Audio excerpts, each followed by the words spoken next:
Atlantic महासागर में 5 lakh square kilometre का एक बड़ा हिस्सा, जिसने पिछले 100 सालों में 75 एरोप्लेन, 100 से ज़्यादा छोटे बड़े जहाज और 1000 से ज़्यादा लोगों की मौत इस ट्रायंगल जैसे आकार वाली जगह पर हो चुकी है, जिसे आज हम लोग बरमूडा ट्रायंगल और डेविल ट्रायंगल के नाम से जाना जाता है। बरमूडा ट्रायंगल अटलांटिक महासागर का एक बहुत बड़ा हिस्सा है, जो फ्लोरिडा से बरमूडा आइलैंड और प्यूर्टो रिको से होकर वापस फ्लोरिडा के पास खत्म होता है।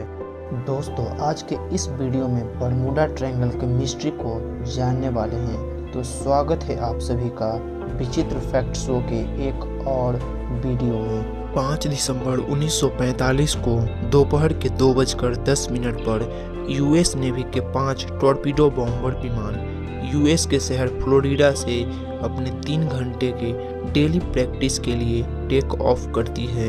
इस फ्लाइट में 14 क्रू मेंबर और एक फ्लाइट कैप्टन भी मौजूद थे। ये पांचों फ्लाइट फ्लोरिडा से टेक ऑफ करने के बाद ईस्ट डायरेक्शन की ओर फ्लाई करने लगती है। सब कुछ सही चल रहा था और मौसम भी पूरी तरह से साफ थी, लेकिन उड़ान भरने के 2 घंटे बाद फ्लाइट के कैप्टन रिपोर्ट करते हैं कि अचानक से उनका कंपास में प्रॉब्लम आ गई है।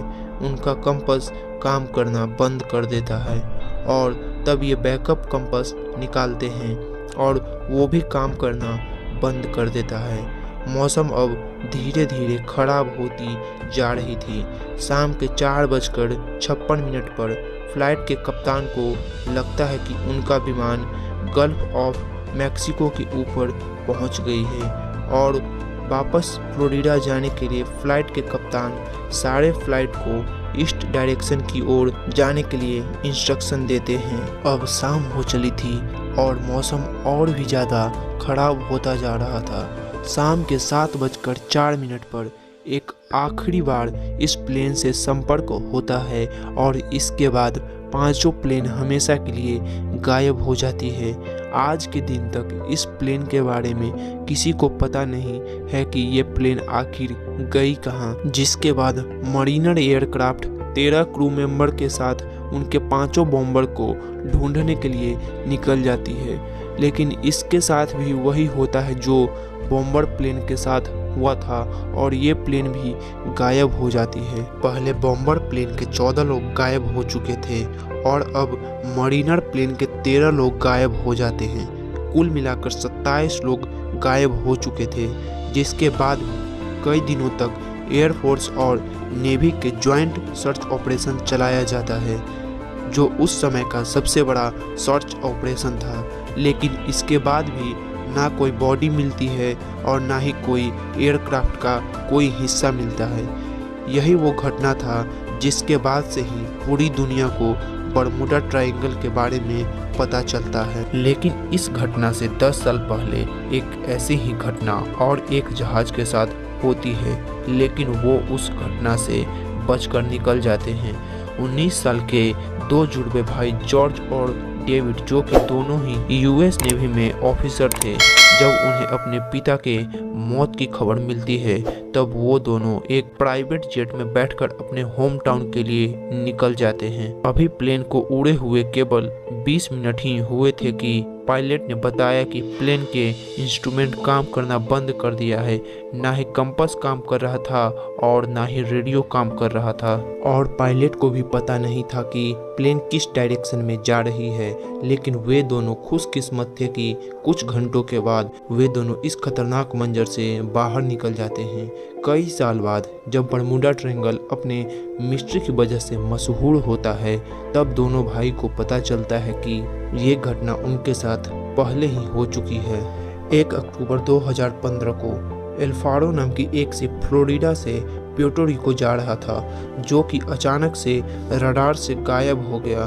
उसके बाद यूएस कोस्ट गार्ड और यूएस एयरफोर्स के कंबाइंड सर्च ऑपरेशन चलाया गया, जो कि पूरे 1 महीने के बाद सतह से 15,000 फीट नीचे जाकर मिलता है। एक ऐसी ही घटना 20 दिसंबर 2020 को होती है, जब एक 30 फीट की बोट बहामास आइलैंड से फ्लोरिडा की तरफ रवाना होती है। और इस बोट में 20 पैसेंजर भी मौजूद थे। लेकिन बीच समुद्र में आखिर इस बोट के साथ क्या हुआ, जिसका पता कुछ भी नहीं चल पाया है। कोस्ट गार्ड के कई दिनों के सर्च ऑपरेशन के बाद भी इस बोट का कुछ भी पता नहीं चल पाया है और ये घटना एक मिस्ट्री ही बनकर रह गई है। लेकिन बरमूडा ट्रायंगल के इन सभी घटनाओं को साइंस की नज़र से देखी जाए तो साइंटिस्ट का मानना है कि इस एरिया में हरिकेन्स की मात्रा सबसे ज़्यादा है। यहाँ अक्सर हरिकेन्स बनते रहते हैं, जिसकी वजह से ऐसी घटना देखने को मिलती है। यूनिवर्सिटी ऑफ कोलोराडो के साइंटिस्ट की टीम ने सैटेलाइट की मदद से बरमूडा ट्रायंगल की जांच की, जिसमें उनको कुछ ऐसा देखने को मिला जो आज से पहले किसी ने नहीं देखा होगा। उन्होंने नोटिस किया कि बरमूडा ट्रायंगल के ऊपर ऐसे क्लाउड बन रहे हैं जो ना कि स्क्वायर हैं और ना ही सर्कल हैं, बल्कि क्लाउड हेक्सागोन के शेप में है और उनका साइज 80 से 90 किलोमीटर के जितनी बड़ी होती है। साइंटिस्ट का कहना है कि ये कोई नॉर्मल क्लाउड नहीं, बल्कि ये एक एयर बॉम्ब क्लाउड है और जब ये क्लाउड बनते हैं तो इनके नीचे चलने वाली हवा का स्पीड 250 किलोमीटर तक पहुंच जाती है और हरिकेन्स का रूप ले लेती है, जिसके अंदर शिप और एरोप्लेन डूब जाते हैं। और दूसरी साइंटिफिक थ्योरी मीथेन हाइड्रेट को लेकर है। समुद्र में कुछ ऐसे एरिया जहां बड़ी मात्रा में मीथेन हाइड्रेट पाए जाते हैं। साइंटिस्ट ने लेबोरेटरी में मीथेन हाइड्रेट को लेकर एक्सपेरिमेंट कंडक्ट करते हैं। उन्होंने देखा कि जब मीथेन के बबल पानी में एक मात्रा से बहुत ज़्यादा होते हैं तो पानी की डेंसिटी कम हो जाती है और जहाज डूब जाती है। साइंटिस्ट का कहना है कि बरमूडा ट्रायंगल में होने वाली घटना में इन सब को भी एक बड़ी वजह मानी जा सकती है। दोस्तों, आप सभी को बरमूडा ट्रायंगल की मिस्ट्री के बारे में क्या लगता है, आप हमें कमेंट करके ज़रूर बताएं। आशा करता हूं कि आपको ये वीडियो पसंद आई होगी। अगर पसंद आई हो तो हमारे वीडियो को लाइक करें और चैनल को ज़रूर सब्सक्राइब करें, जिनसे आने वाली नेक्स्ट वीडियो आप सबों तक सबसे पहले पहुंचे। मिलते हैं अगले वीडियो में।